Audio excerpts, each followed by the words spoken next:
Magandang umaga sa inyong lahat. Alexander Lexter Jules nagbabalik para sa ating update ka Maymay. Kanina 4 hours ago ay naganap nga itong pagiging guest ni Maymay sa Happy Good Time to with Kamorkada.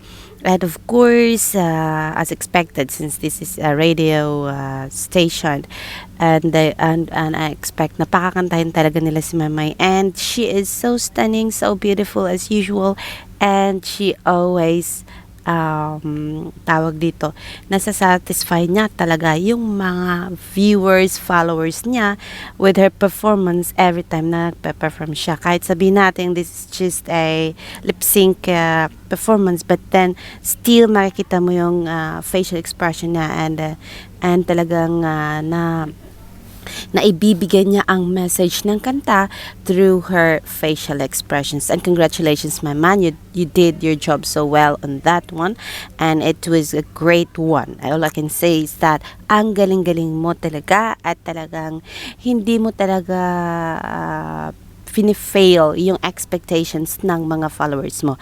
And of course, here's she is.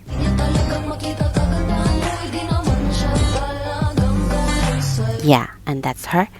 And I always, my, and always prepare forever.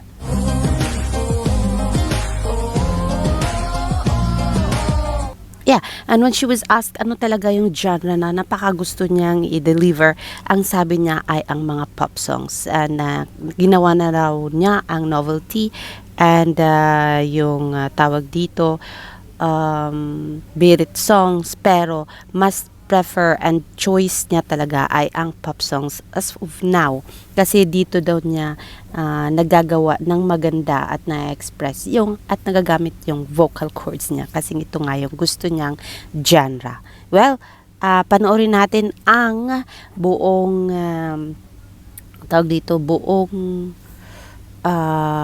video ng kachikahan niya, chika niya with all Kamorkada, and panoorin natin yung mga tanong, kung paano sinagot ang mga tanong at paano siya naglaro ng sa mga palarong inihanda ng mga DJs para kay Maymay dito nga sa kanyang pagiging guest sa 100th edition ng MOR. Congratulations Maymay, at napili ka nila bilang guest sa kanilang celebration, and for sure marami ang nakarinig sa iyo, marami ang nanood, and marami ang manonood sa di kawalan na music video mo. At of course inaantabayanan ito ng mga followers and supporters mo, and you never forget to give your thank yous sa kanila na sumuporta sa iyo. And let's watch her guys with the DJs.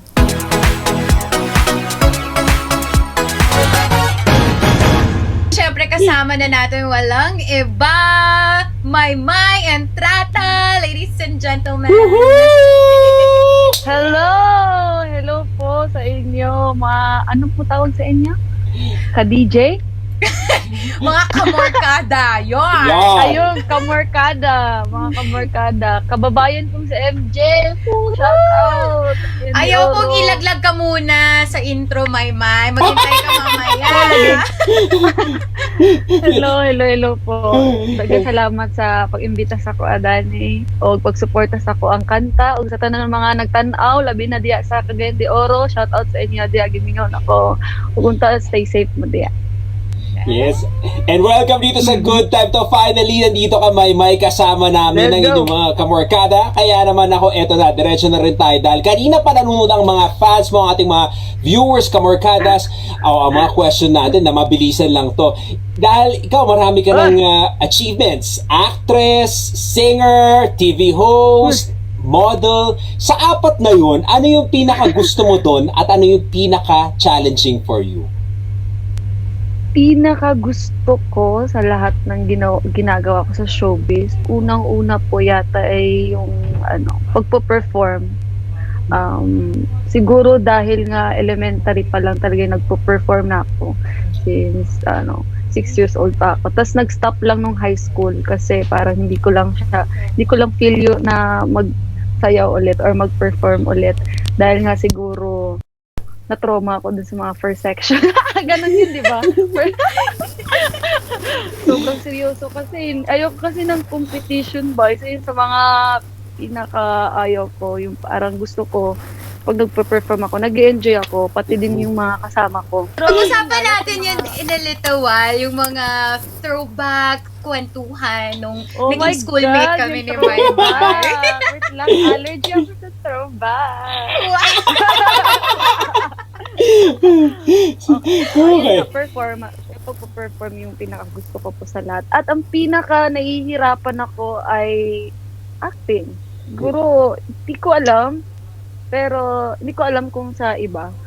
Pero, sa akin, acting talaga. Kasi, bago ka sasalang sa isang proyekto, bago ako sasalang sa isang proyekto, sinisigurado ko na like mga 5 months pa yata bago mag-project or magsimula ng taping, ay sinisigurado kung prepare na ako.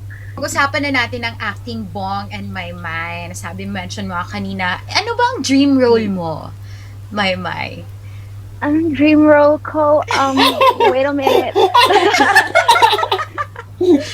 Sige nga, ano ang dream role ng isang Maymay Entrata? Uy, grabe. Dream role ko, siguro nung hindi pa ako nag-artista, parang ako okay na sa akin na, alam mo yun, kahit maging yaya na ako or nandun ako sa mga artista na, sa likod ng mga artista niniidolo ko, yung mga talent, extra ganon. Kaya, yun nga, masarap sa pakiramdam na, alam mo yun, sobra yung binigay ng Panginoon sa akin. At, yun, hindi siya madali. Ang dream role ko ngayon na, kahit papano po, no, ay nakakapag-acting na din ako ng proyekto ng ABS-CBN. At, siguro, action yata. Kasi na-amaze ako na-amaze ako doon sa Lalo na Sangre, Kuya Daniela tsaka Tika, yun sa paano nila ginagawa yung mga action nila. Si Miss Angel Luxin, kasama dito si Sir Richard Gutierrez. Kaya nakaka-amaze lang na nandun ka talaga mismo sa kung paano nila ginagawa yung action nila, at hindi siya basta-basta kasi talagang dumaan sila sa, alam mo yun, yung nagtitrain talaga sila. Ay, bagay tayo sa mga dream roles natin, May. Kasi gusto ko maging Valentina. Diba? Pero feel ko dream mo naman, Maymay, ang pagiging singer eh. Kasi dito, di ba, breaking boundaries ka pagdating sa pagkanta, dahil dito sa latest single mo, ibang genre binigay mo sa Di Kawalan. Wow. So, anong genre pa bang gusto mong matry, Maymay, pagdating sa pagkanta? Siguro focus talaga ako dito sa sa genre ng pop song kasi nagustuhan ko siya dahil nga na-try ko na din mag-novelty, na-try ko na yung mayinhin lang. I love you too. Honest ka. Tapos na-try ko na din yung yung birit-birit, Diyos ko sir, yung kakayanin. Ay, buti nga kinaya ko yun. Pero alam mo, every time talaga na pinapakanta sa akin yun, tapos kailangan i-live. Halos mangiyak-ngiyak ako sa preparation. Uy, kasi hindi ako nagla-live eh. Alam mo yun, hindi ako confident pala sa boses ko na kaya kong mag-live. Kaya yung mga gusto kong kinakanta kahit nga lang sa mall show ay yung mga yung kaya ko lang abutin. Pero yung kakayan, teka lang po, talaga ba ibibigay niyo po sa akin to? Hindi po ba kay Miss Angeline Quinto? Talaga po para sa akin po. Sabi lang, oo, naniniwala kami sa iyo, May. Kasi siguro, isa din sa mga gusto ko sa Star Music ay nasobran sila ng tiwala sa akin to the point na na-challenge ako at kinaya ko naman po. Correct, agree kami. Carry mo naman, May, ikaw pa. Ala ka din.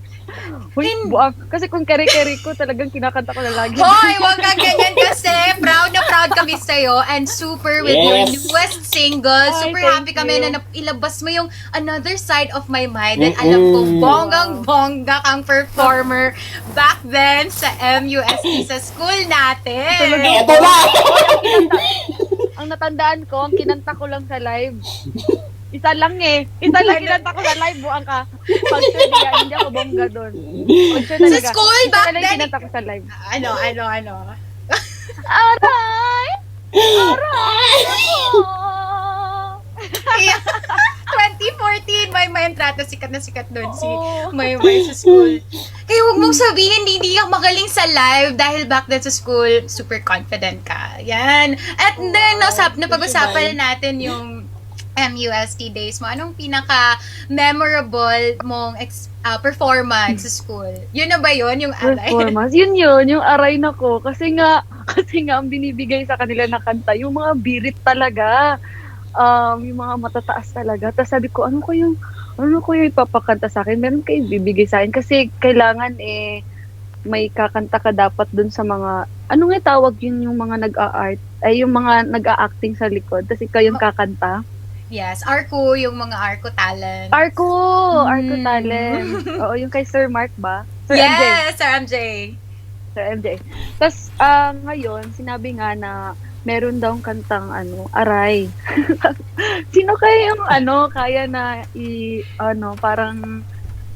parang gayahin yung boss. Aray! Tapos inisa-isa kami. Tapos ako na. Paano yun? Aray! Aray nako! At buong na-mention na rin niya kanina na scholar siya at talaga namang dati ka nagpalaban and super hardworking, Maymay. Eto, let's just say na hindi ka nag-audition sa PBB. Ano kaya yung mga Okay. pangarap mo nung time na yon? Pag nangangarap na ako, hindi lang isa, kundi 2, 3. Maraming yan. Nang sa ganun ay kung ano may ibibigay ng Panginoon sa akin, kusa niya ibibigay sa akin yun. Ngayon, sabi ko, hindi dapat kasi ako magkakolehiyo na kasi nga hindi na nakaya ng nanay ko. Kasi may nagka-problema dun sa family namin about sa financial. Tapos parang nangyari sa ko, hindi ako papayag na alam mo yun na hindi ko matulungan yung pamilya ko sa paraan na alam ko na kaya ko, na hindi lang ako nang pupunta mag-OFW kasama yung nanay ko kasi deserve ng nanay ko yung magandang buhay kasi para buong buhay niya nagtatrabaho siya para sa amin. Niabot dayon ang opportunity sa Sanghimig. Yun nga, yung mag-audition ka nga tapos mas scholar ka daw kapag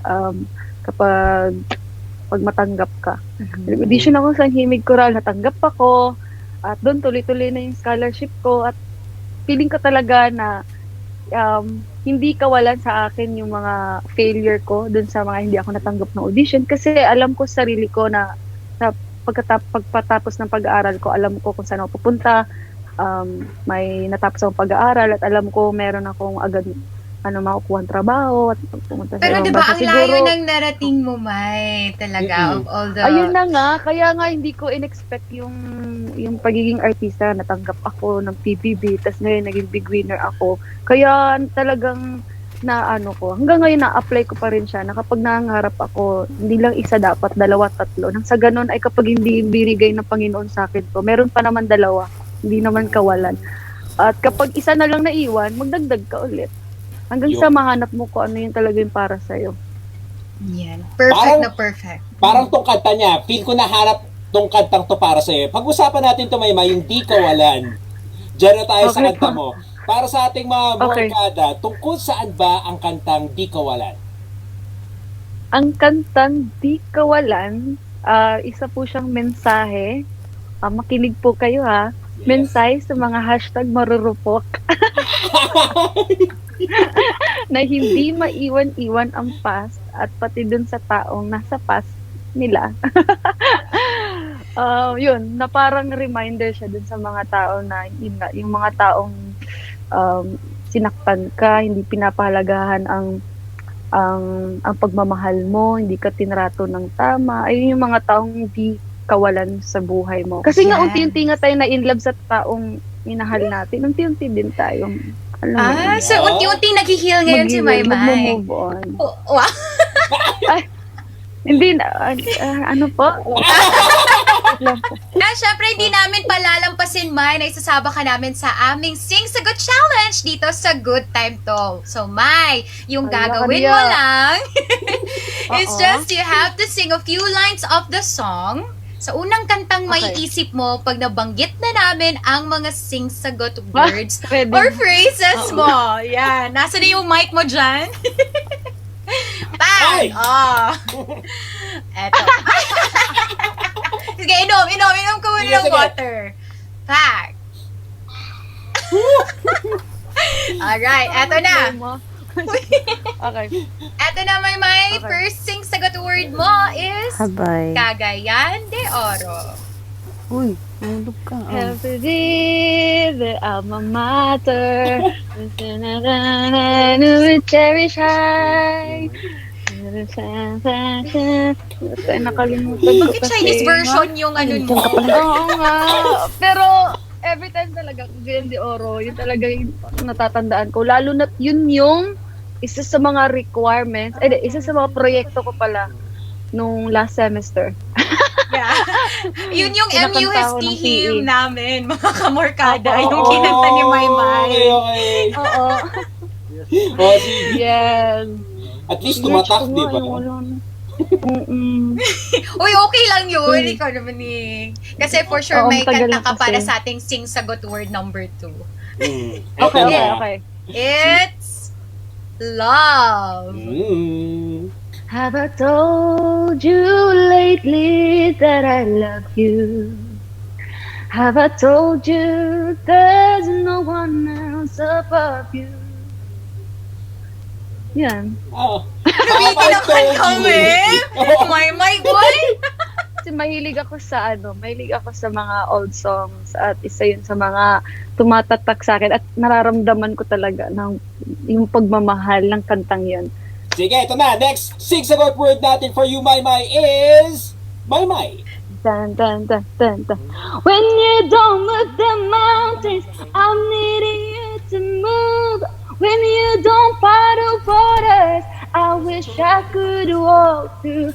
When you don't give the answers, as I cry out to you, I will trust, I will trust, I will trust in you.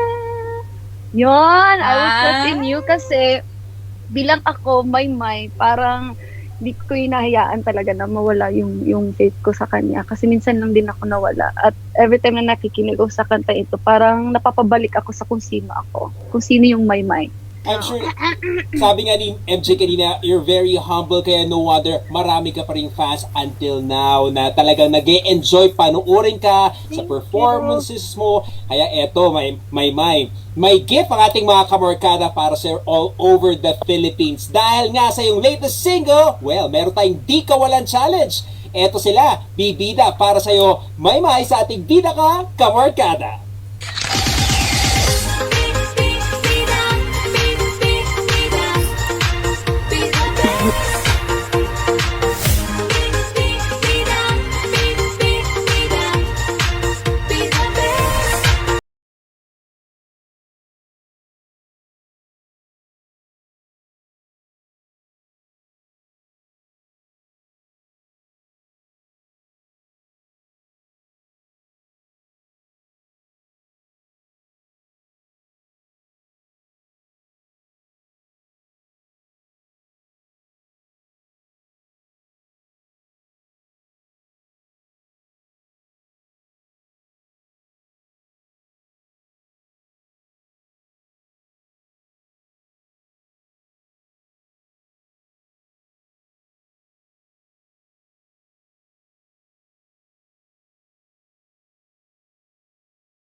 At yan mga kamorkadas natin na tinanggap ang ating hashtag Di Kawalan Challenge. Aba, ang galing Maymay, ano?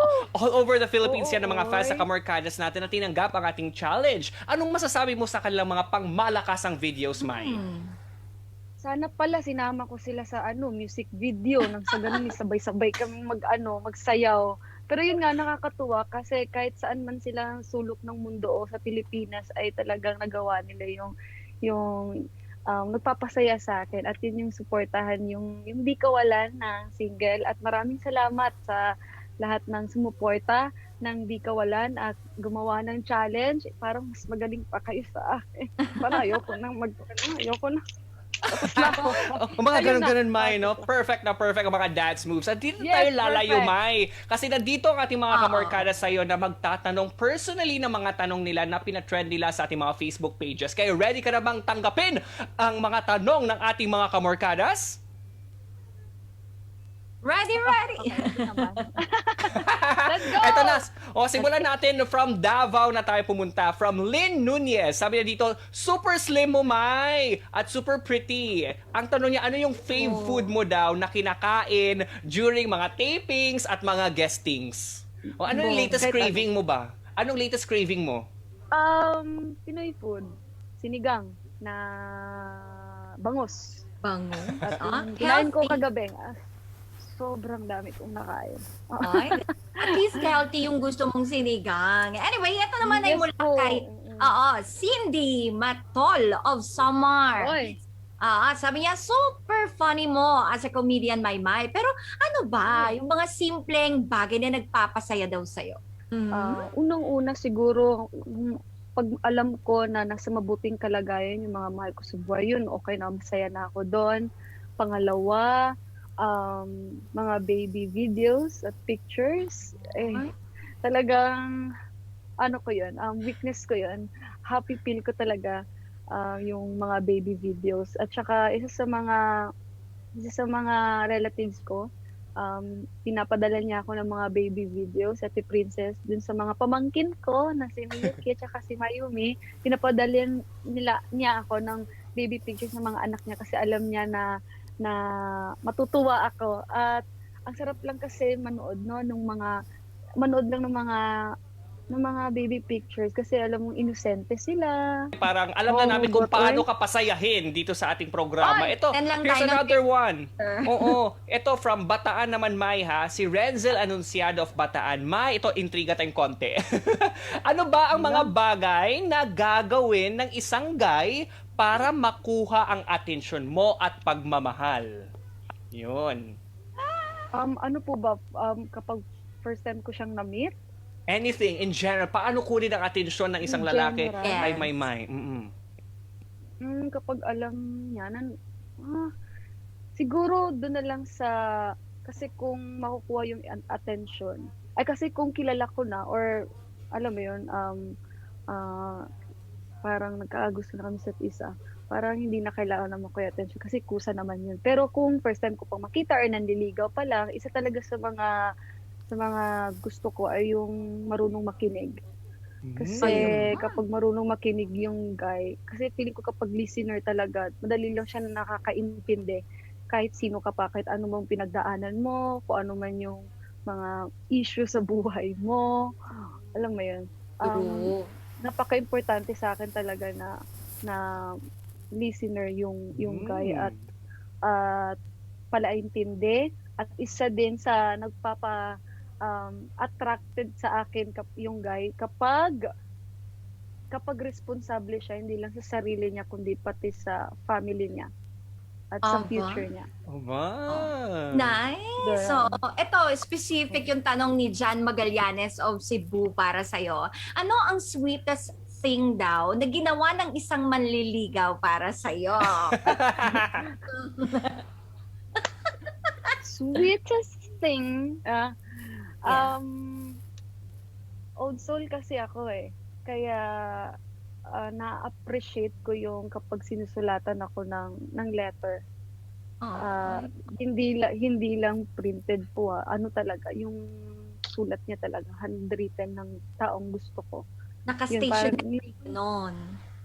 Oo, tsaka kasama doon sa binigay niya, yung sulat na yon at yung mga, alam niyo po yung Blu-ray na DVD. Mm-mm. Oh. Kasi nagko-collect kasi siya ng mga DVDs. Bihira na lang po yung ganun, 'di ba? Kasi may Netflix na, may mga digital na madali nating napapanood. Yung mga simpleng love letter, tsaka yung kung ano yung nagpapasaya sa kanya na sinishare niya sa akin. Noted, sabi nung manliligaw mo. Oo, eto Mai, in relation to that na mga kilig-kilig, yes or no lang to Mai ha, wala ka nang sasabihin na Okay. iba, yes or no. From Honey Barcosa of Rizal, may nagpapakilig na ba sa'yo now? Yes or no? Nagpapakilig. Mai. Yes, marami nagpapakilig sa akin po. Marami nagpapakilig sa akin, hindi lang yung taong yung specific na gusto niyong malaman. Oo. Kasi Ano? marami, hindi lang naman yun eh. Meron napapakilig sa akin.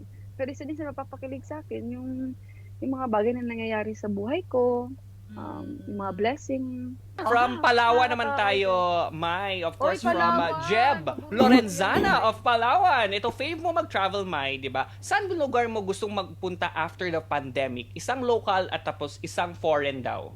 Ayan, saan mo gustong pumunta? Isang local, sa Camiguin. Sa pangalawa, sa Australia. Canada. Maraming salamat. Sobrang galing ni Maymay Entrata sa ating challenge, Sing Sagot Challenge, ating Di Kawalan Challenge, pati sa ating Kamorkada Question Challenge. Congratulations, May, sa success mo. And of course, thank you so much for joining us dito sa Good Time To. Thank you, And of sir. course, please invite all of our Kamorkadas to continue streaming Di Kawalan. And of course, Kamorkada. supportahan ka pa sa inyong mga projects sa ABS. Thank you po. Unang-una, maraming salamat po sa inyong lahat na nandito ngayon sa MOR. DJs, hello. Maraming salamat dahil nibitahan niyo ako. At masaya-masaya. Sobrang nag-enjoy ako sa interview natin at lalo na dun sa mga pa-challenge natin at yung mga maiinit na tanong. Okay.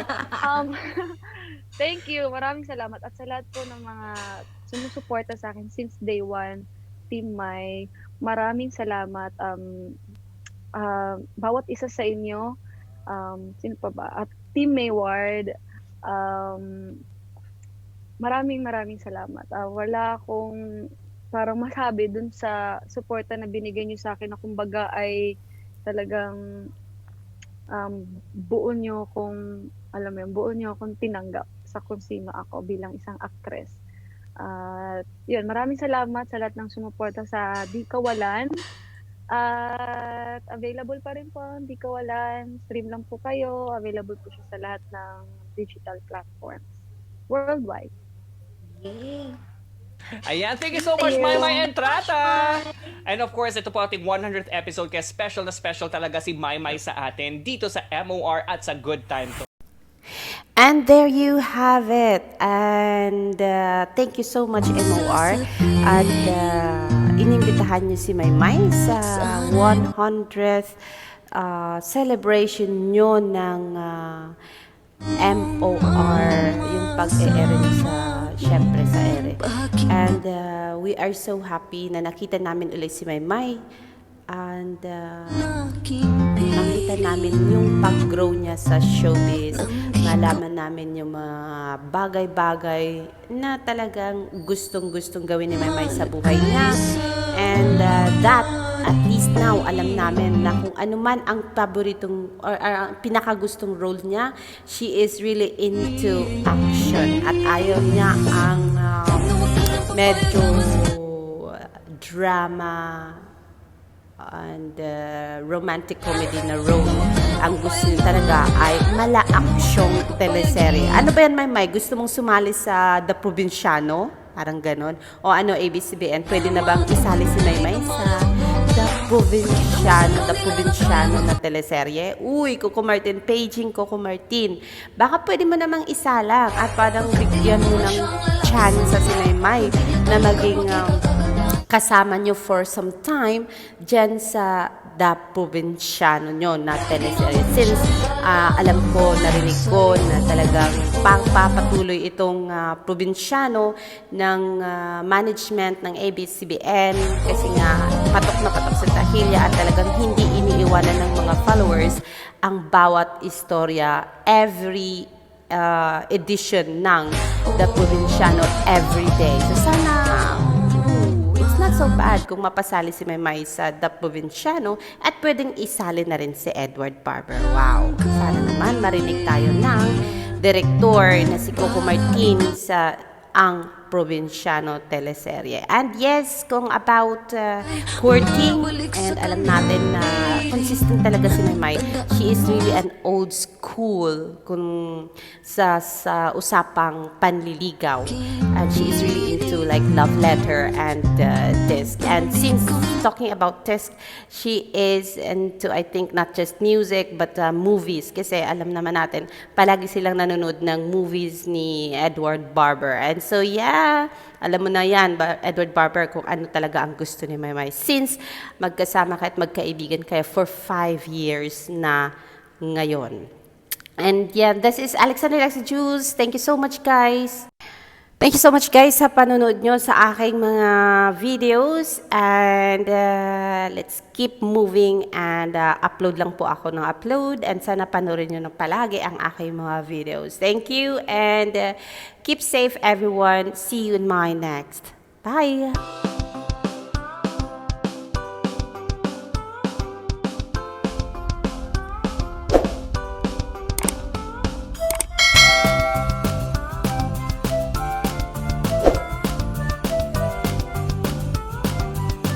Cut.